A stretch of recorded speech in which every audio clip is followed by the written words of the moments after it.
Bonjour et bienvenue à toi dans cette nouvelle vidéo en droit des entreprises en difficulté. Aujourd'hui, nous allons parler ensemble du redressement judiciaire.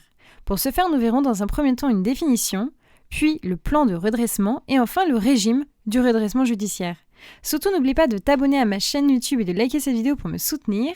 Et c'est parti!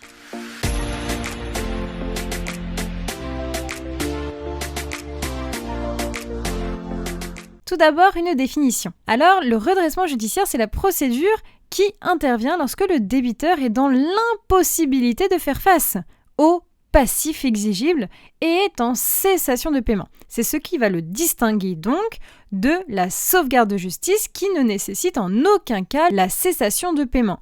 En fait, quand on est en cessation de paiement, on est soit en redressement, soit carrément en liquidation judiciaire, mais dans une autre vidéo, on verra quelle est donc la différence entre le redressement et la liquidation. Ici, je peux donc te renvoyer à l'article L 631-1 alinéa 1 du Code de commerce. Alors, le plan de redressement. Pour mettre en place l'élaboration d'un plan de redressement, le tribunal va effectuer un contrôle supplémentaire à la procédure de la sauvegarde de justice. En effet, si pendant la période d'observation, la situation économique du débiteur se dégrade, eh bien, un plan de sauvegarde ne pourra pas être mis en place et la liquidation judiciaire sera donc prononcée ou encore la cessation partielle d'activité. Ça sera comme un automatisme en fait. Alors en ce qui concerne le régime du redressement, tu peux noter que le redressement va pouvoir instituer la cessation forcée des titres ou encore l'augmentation forcée du capital social.